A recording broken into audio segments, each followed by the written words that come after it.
Pemirsa, apa kabar Anda hari ini? Senang sekali saya Ulfolia kembali menjumpai Anda dalam berita Kaltim hari ini.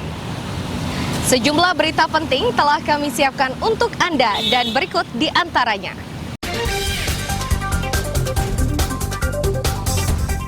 Polisi kian memperdalam penyelidikan ledakan SPBU di Samarinda Seberang.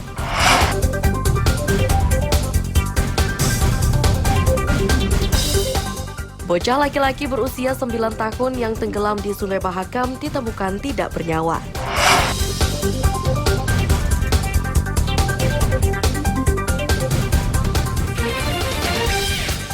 Kedatangan puluhan jemaah haji Berau disambut haru keluarga.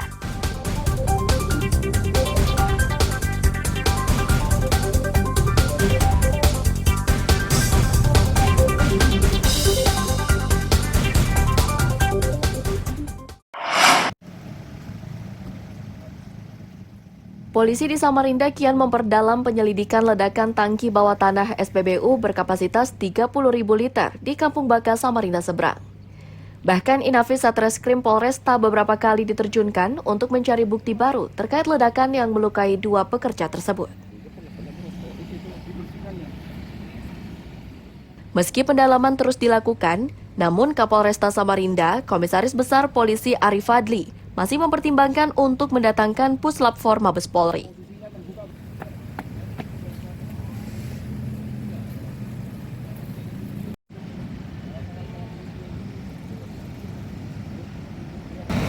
Melaksanakan pengecekan ke TKP lagi ya. Kemarin setelah pasca pelaksanaan olah TKP oleh tim Inafis, hari ini saya cek TKP untuk memastikan kembali kronologis peristiwa dan langkah-langkah apa yang harus segera kita ambil atau dari penyidik ambil untuk menindaklanjuti permasalahan kemarin adanya insiden kecelakaan yang terjadi di SPBU ini. Ya. Apakah ada rencana mendatangkan puslapor, Komandan? Ya. Apakah ada rencana mendatangkan puslapor? Sementara nanti akan kita lihat apakah diperlukan puslapor. Nanti kalau memang dibutuhkan kehadiran puslapor di sini akan kita hadirkan. Manajer menyatakan, pengurasan dan pembersihan tangki khusus Pertalite dilakukan sebelum pengisian BBM. Pengerjaan itu dilakukan pihak ketiga yang dikontrak SPBU.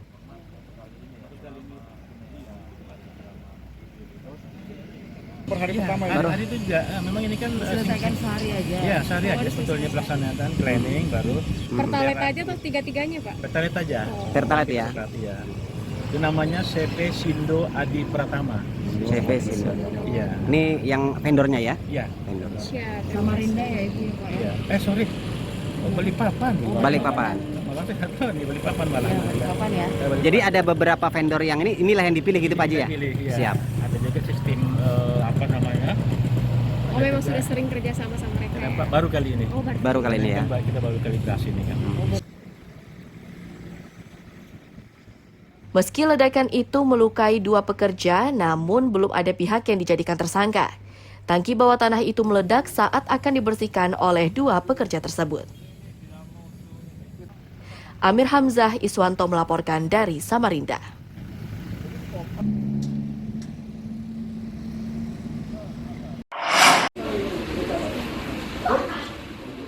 Pemilik dan pengelola tempat hiburan malam di Teluk Bayur, Kabupaten Berau ini diberi penjelasan oleh petugas gabungan yang melakukan razia Sabtu malam.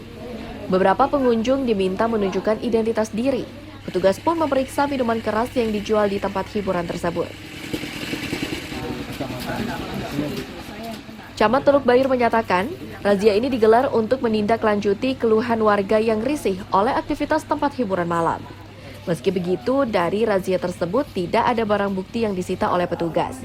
Camat menyatakan temuan ini akan dilaporkan ke Bupati dan para pemilik tempat hiburan malam akan diundang ke kantor camat untuk memberikan penjelasan.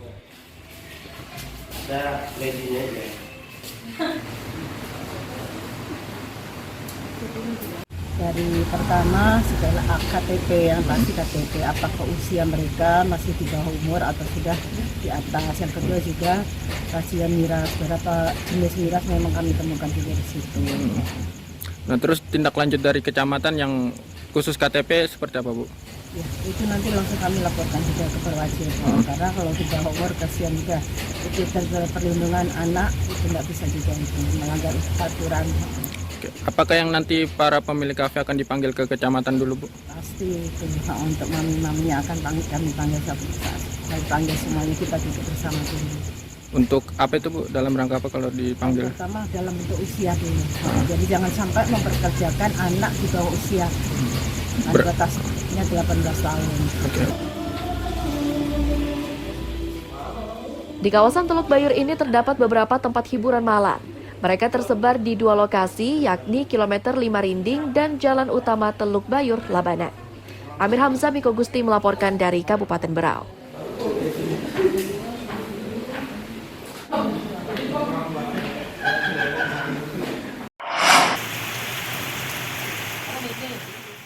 Supriyadi, warga Kampung 4 Tarakan Timur ini dibuat tidak berkutik oleh Satgas Pengamanan Perbatasan Indonesia-Malaysia di pos pengendalian penduduk Aji Kuning, Sebatik Tengah, Nunukan, Jumat siang. Itu terjadi setelah personil Yonarmet 18 Komposit Pangdam Mulawarman Balikpapan memergoki Supriyadi yang membawa 1 kg sabu-sabu dari Tawau, Malaysia.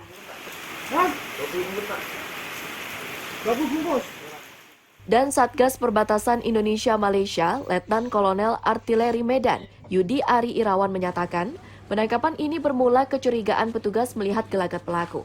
Petugas makin bertambah curiga karena sebelumnya sudah menerima informasi rencana penyelundupan narkoba jenis sabu-sabu asal Malaysia. Barang bukti tersebut berhasil ditemukan setelah TNI menggeledah tas milik pelaku.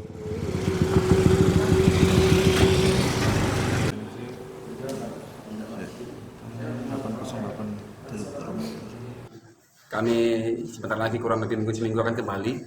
Alhamdulillah kami masih diberikan prestasi penangkapan sabu-sabu.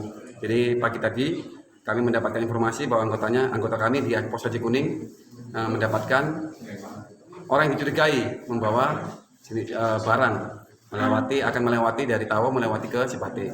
Mereka ternyata agak curiga dengan wajah yang mungkin agak ketakutan, bingung. Akhirnya kita ada timbul kecurigaan dari anggota kami. Kita terperiksa, ternyata ada narkoba jenis sabu-sabu. Diselipkan di minuman jenis minuman ada 3 kantong. Jadi 3 bungkus minuman diisi narkoba kurang lebih 1 kilogram. Jadi modusnya dari Tawau akan dijual ke Tarakan. Usai ditangkap, Bada Supriyadi dimintai keterangan oleh TNI. Selanjutnya pelaku diserahkan ke polisi untuk proses perkara. Amir Hamzah melaporkan dari Nunukan.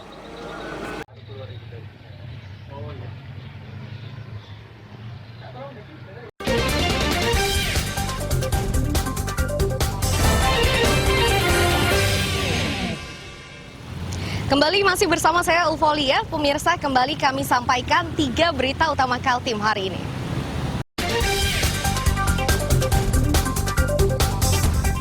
Polisi kian memperdalam penyelidikan ledakan SPBU di Samarinda Seberang.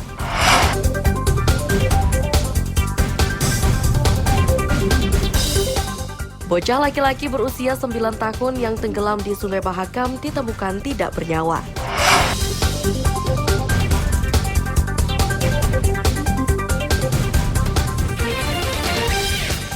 Kedatangan puluhan jemaah haji Berau disambut haru keluarga.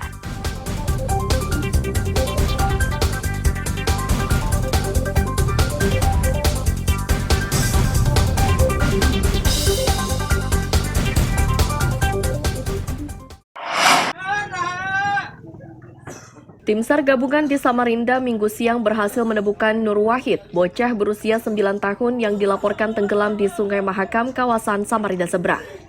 Saat ditemukan, korban sudah tidak bernyawa dan langsung dievakuasi ke rumah duka yang letaknya tidak jauh dari posko pencarian. Sepanjang perjalanan menuju rumah duka, sang ibu tak kuasa menahan sedih setelah melihat anaknya ditemukan sudah tidak bernyawa.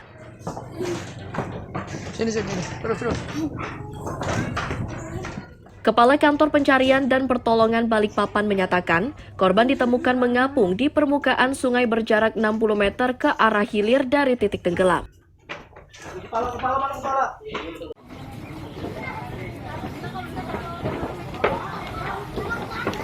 Baik, Assalamualaikum warahmatullahi wabarakatuh. Selamat siang. Jadi hari ini kami melaporkan tentang perkembangan operasi SAR KMM 1 orang yang tenggelam di Sungai Mahakam.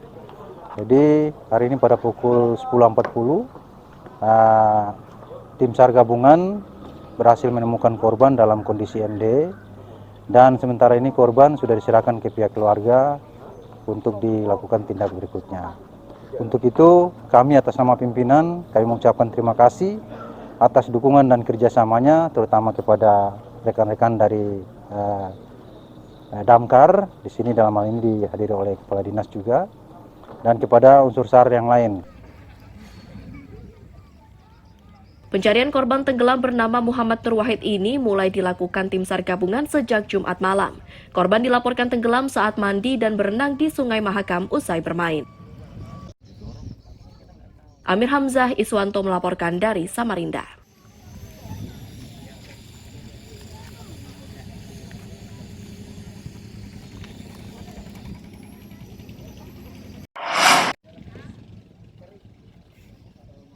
Dapur umum semacam ini senantiasa terlihat saat terjadi musibah bencana atau orang tenggelam. Istimewanya, dapur umum itu tidak dikelola oleh dinas atau instansi pemerintah, namun oleh relawan kemanusiaan di Samarinda. Itu terlihat saat pencarian bocah berusia 9 tahun yang tenggelam di Sungai Mahakam, kawasan Samarinda Seberang sejak Jumat malam. Relawan-relawan tersebut mulai menyiapkan hidangan bagi tim pencarian dan warga sekitar sejak dari pagi hingga jelang malam. Mereka bekerja tanpa pamrih. Bahkan untuk meringankan korban, para relawan ini terlebih dahulu menghimpun donasi untuk membeli berbagai kebutuhan dapur.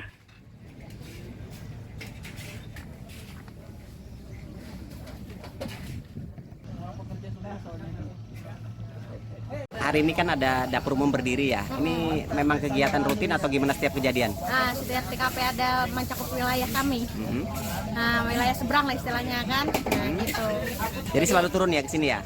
Insya Allah. Kemudian bahan dan sebagainya ini dapat dari mana atau apa? Nah, dari donatur, dari kita juga patungan ada perbulanannya. Perbulanannya ya? Kemudian sekali masak ini berapa porsi dan berapa kali dalam sehari? Sehari 1 kali, tapi sekali masak 10 kilo sekitar 100 porsinya kan. 100 porsi. Selain makanan apa yang disuguhkan untuk teman-teman relawan ini? Kopi, teh, Indomie silahkan. Usai semua bahan dimasak, kini giliran menikmati menu yang sudah disiapkan. Meski terlihat sederhana, namun kebersamaan ini membuat makanan tersebut terasa lebih lezat. Selanjutnya, para relawan ini kembali melanjutkan pencarian untuk membantu korban yang mengalami musibah. Amir Hamzah Iswanto melaporkan dari Samarinda.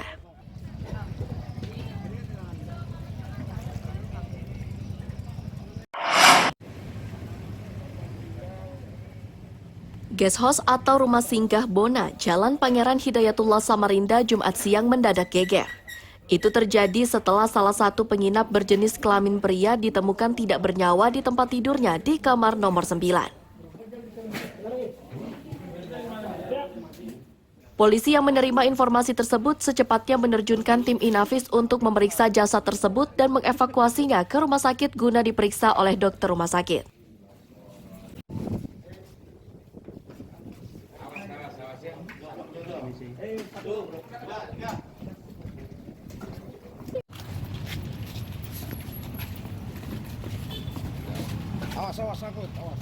Iya. Baik, hari ini BIT Patroli 110 BIT 1 mendapat informasi bahwa ada korban meninggal dunia tepatnya di Guest House Bone, Jalan Hidayatullah. Kemudian BIT 1 langsung mendatangi TKP. Setelah tiba di TKP ternyata benar bahwa ada korban sudah tidak bernyawa. Saat itu ada di dalam kamar guest house. Yang ciri-ciri korban masih kita identifikasi dengan cara dibawa ke rumah sakit RSUD AWS Sarani untuk melakukan visum. Demikian. Manajer rumah singgah menyatakan, korban bernama Wawan asal Banjarmasin, Kalimantan Selatan ini sudah menginap 3 hari. Kondisi korban diketahui saat kedua rekannya curiga karena korban tak kunjung keluar dari dalam kamar. Untuk memastikannya, kedua rekan korban meminta tolong pada karyawan rumah singgah untuk membuka kamar korban. Saat itu diketahui jika korban sudah tidak bernyawa. Ditemukan tadi sekitar pukul berapa, Pak? Tadi malam terakhir itu habis makan malam terus dia masuk. Katanya mau bisa hari ini ada ketemu sama orang. Terus masuk tadi pagi sarapan ketika jalan udah bisa. Sekitar pukul berapa jadi gedor? Itu sekitar pukul 7 pagi. Sarapan nggak bisa bangun. Habis sama temennya. Habis itu setelah sholat Jumat temennya digedor lagi. Nggak ada pinjam kunci di resepsi. Jam dibuka sudah Meninggal. Usai evakuasi jasad, kamar tempat menginap korban dipasangi garis polisi. Beberapa saksi dimintai keterangan termasuk rekan korban dan pengelola rumah singgah. Amir Hamzah Iswanto melaporkan dari Samarinda.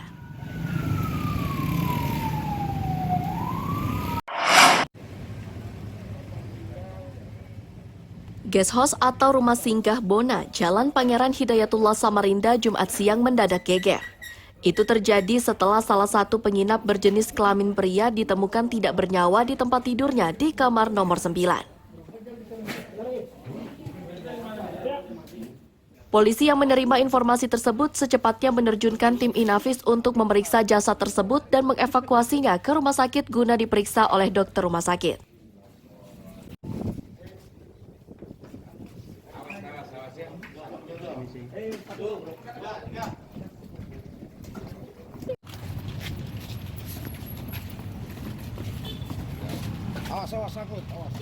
Iya.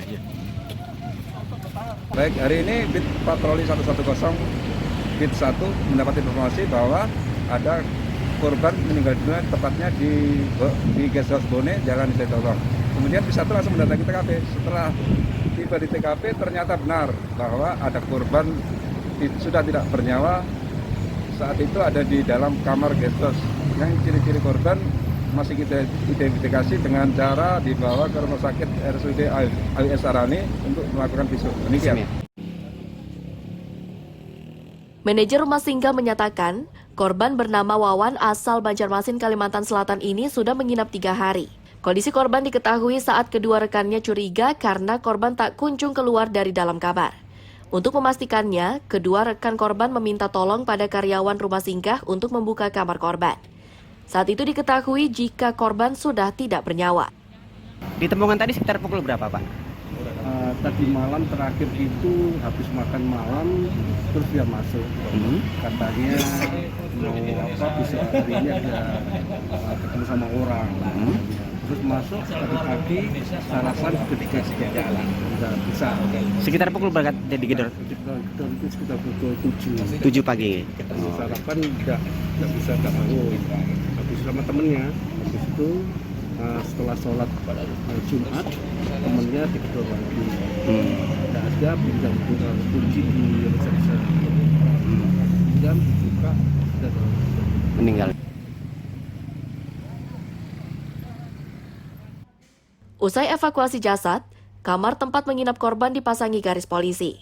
Beberapa saksi dimintai keterangan termasuk rekan korban dan pengelola rumah singgah. Amir Hamzah Iswanto melaporkan dari Samarinda.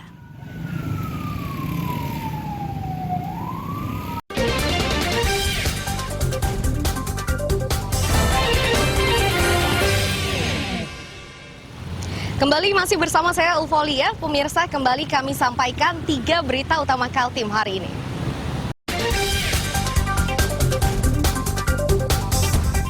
Polisi kian memperdalam penyelidikan ledakan SPBU di Samarinda Seberang.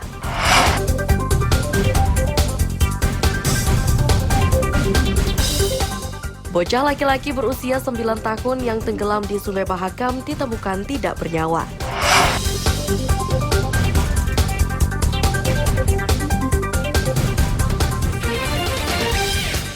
Kedatangan puluhan jemaah haji Berau disambut haru keluarga.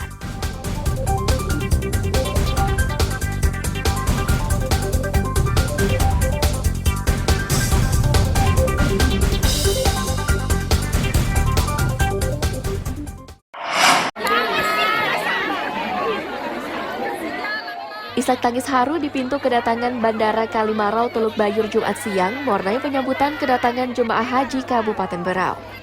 Jemaah dan anggota keluarga tak kuasa menahan haru karena mereka masih bisa kembali bertemu setelah pelaksanaan ibadah haji. Rasa bahagia dan syukur para jemaah ini meluap karena keberangkatan mereka sempat tertunda selama 2 tahun akibat wabah COVID-19. Rasa syukur dan bahagia itu kian bertambah karena mereka bisa pulang dengan selamat.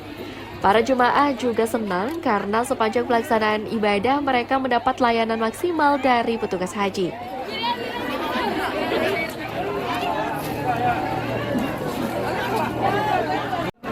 Kami bersyukur sekali di kedatangan kami juga disambut dengan masyarakat Berau, dan atas doa-doanya semua dan masyarakat Berau kami mengucapkan terima kasih. Harapannya apa mungkin Pak? Harapannya intinya sekarang pelaksanaan ibadah haji lebih bagus dari tahun-tahun sebelumnya. Harapannya tahun-tahun berikutnya lebih bagus lagi, dan saya kira dukungan pemerintah Kabupaten Berau untuk jemaah haji Berau itu sangat besar. Kami ucapkan sekali lagi terima kasih yang banyak. Jemaah haji asal Kabupaten Berau ini berjumlah 70 jemaah, termasuk petugas kesehatan. Mereka dipastikan datang dengan kondisi sehat dan terbebas dari ancaman COVID-19. Amir Hamzah, Miko Gusti melaporkan dari Kabupaten Berau.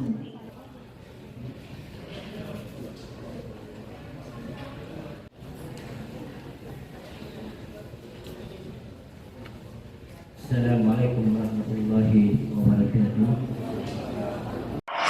Untuk instalasi mouse langsung dikerjakan. Latihan gabungan Garuda Shield 2022 antara TNI dan Tentara Amerika Serikat di Balikpapan mendapat perhatian Panglima TNI. Ia bersama istrinya Jumat siang mendatangi lokasi latihan yang berpusat di markas Komando Raider 600 Modang Kodam 6 Mula Warman. Panglima TNI Jenderal Andika Perkasa menegaskan, latihan ini dibuat berbeda. Tentara yang terlibat latihan tempur akan menggunakan senjata bersensor agar latihan ini menyerupai perang sesungguhnya. Tentara yang terkena tembakan lawan secara otomatis akan terdeteksi oleh sensor.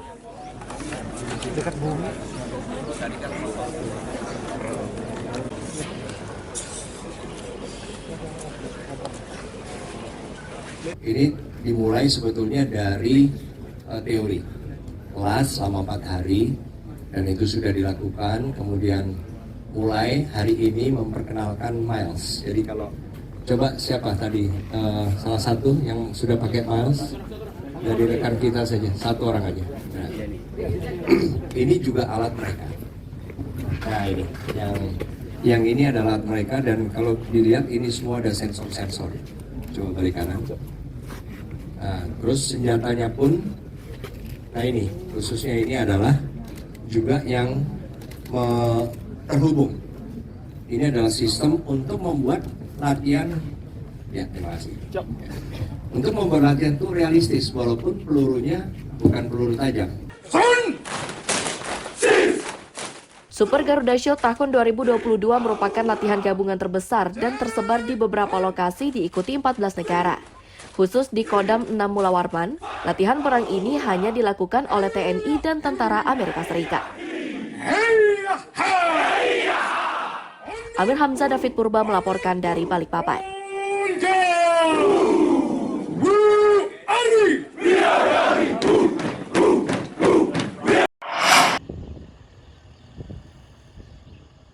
Gedung olahraga di areal Kompleks Stadion Aji Imbu Tenggarong, Kutai Kartanegara ini terlihat sudah kusam.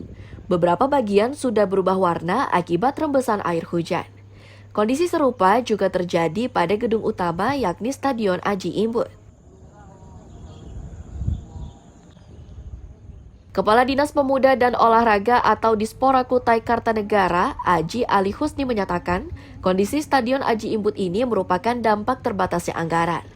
Meski tidak menjelaskan rinci dana yang dimiliki, namun ia tidak memiliki daya dan kemampuan untuk berbuat lebih jauh. Untuk mengembalikan kondisi stadion agar kembali terlihat megah dan mewah, dinas ini membutuhkan bantuan pihak ketiga.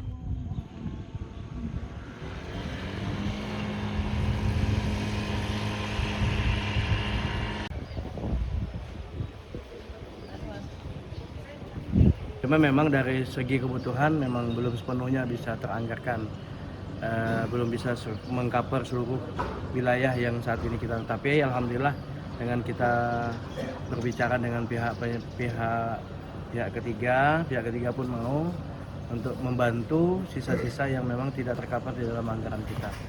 Angkanya berapa? Kalau angka mungkin tidak bisa saya sebutkan di sini kan, karena kalau saya sebutkan di sana kan kegiatan itu kan ada administrasi, pajak dan sebagainya seperti itu. Jadi di sana melakukan terobosan tadi dengan pihak ketiga? Ya, memang kita lakukan dengan pihak ketiga. Kalau dengan jumlah luasan seperti ini, kalau kita tidak dengan pihak ketiga, kita tidak mungkin. Kalau kita hanya mengandalkan tenaga honor dan sebagainya, kita tidak bisa. Yang pasti kalau pihak ketiga kan dia memiliki peralatan, kemudian BBM-nya dia standby. Kalau kita yang harus kita mengcover, kita tuh susah dengan peralatan kita yang ada. Kita ya bisa, kita harus membeli lagi peralatan untuk kebersihan dan sebagainya. Jika saja penanganan stadion tidak segera dilakukan, maka kondisinya akan makin menyedihkan. Amir Hamzah, Faidil Adham melaporkan dari Kutai Kartanegara.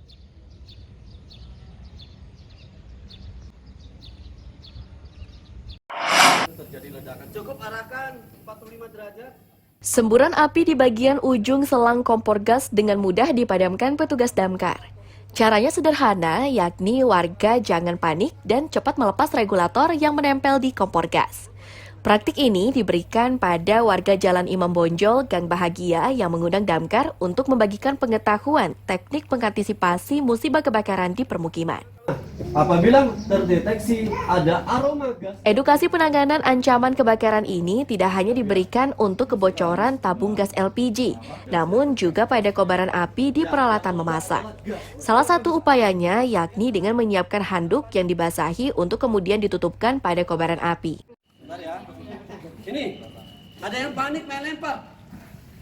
Boleh main lempar kalau pas. Rasile. Jangan dilempar, jangan dilempar. Jangan dilempar. Ya. Oke. Ujungnya ke api. Ya ini gini.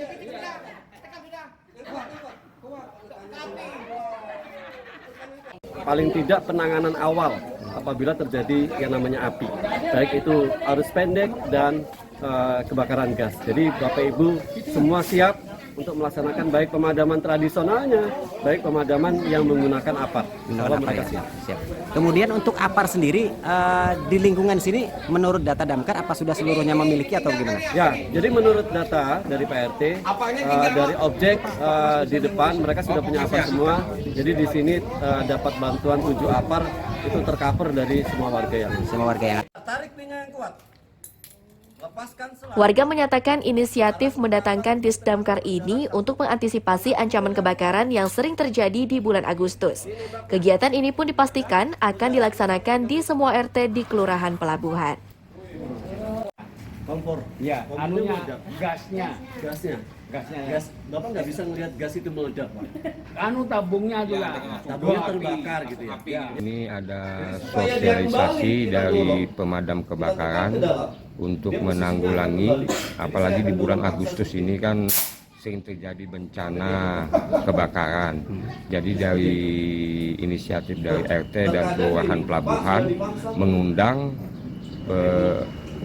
petugas pemadam kebakaran untuk mengadakan sosialisasi di lingkungan RT 26.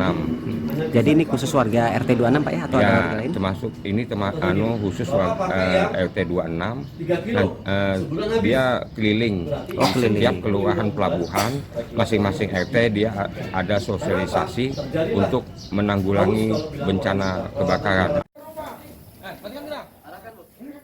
Meski teknik mengantisipasi ancaman kebakaran sudah diberikan, namun Disdamkar meminta warga agar tetap selalu siaga.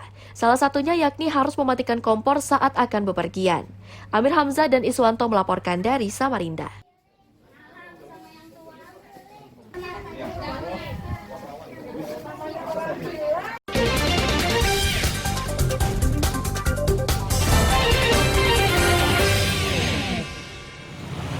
Pemirsa, berita tadi sekaligus menutup perjumpaan kita kali ini. Akhirnya, saya Ulfolia beserta tim redaksi yang bertugas mengucapkan selamat pagi, sampai jumpa.